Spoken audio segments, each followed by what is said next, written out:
जबरन धर्मांतरण पर सुप्रीम कोर्ट ने जताई चिंता। जबरन धर्मांतरण को बताया देश के लिए खतरा।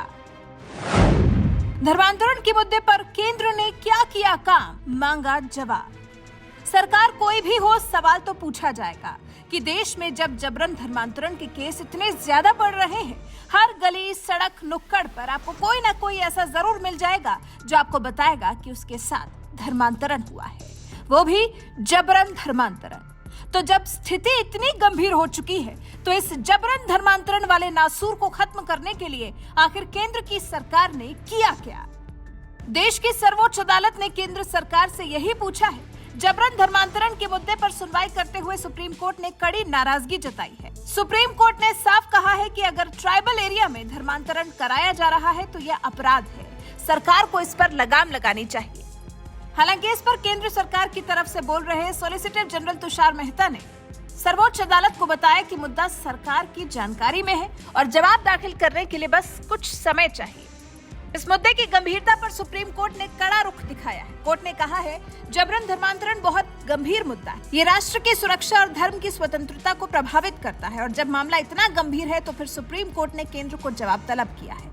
कहा है, सरकार जवाब दाखिल कर बताए कि आखिर क्या कदम उठाए गए हैं। 28 नवंबर को अगली सुनवाई की जाएगी। कोर्ट ने केंद्र सरकार को जवाब दाखिल करने के लिए 22 नवंबर तक का समय दिया है।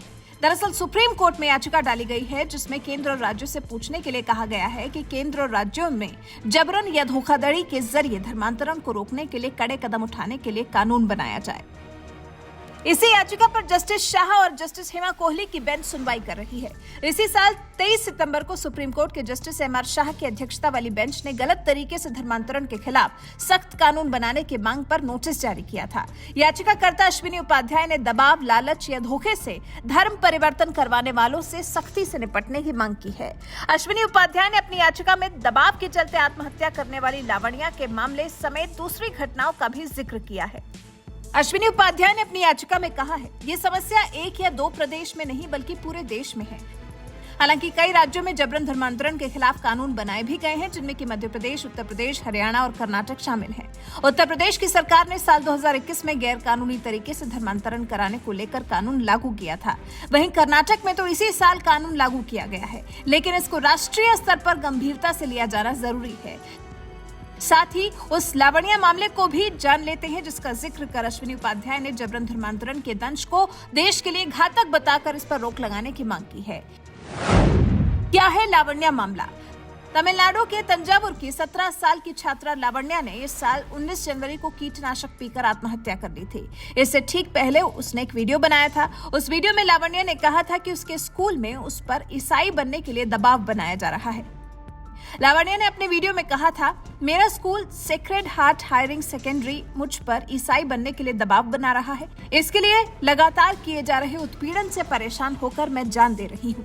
मद्रास हाईकोर्ट ने मामले का संज्ञान लिया था और जांच सीबीआई को सौंप दी थी। सुप्रीम कोर्ट ने भी हाईकोर्ट के आदेश को सही ठहराया था। इसी मामले में पिछली सुनवाई में याचिकाकर्ता ने जजों को बताया था, लावण्या केस की जांच सीबीआई कर रही है, इसलिए अब उस मांग पर सुनवाई की जरूरत नहीं है।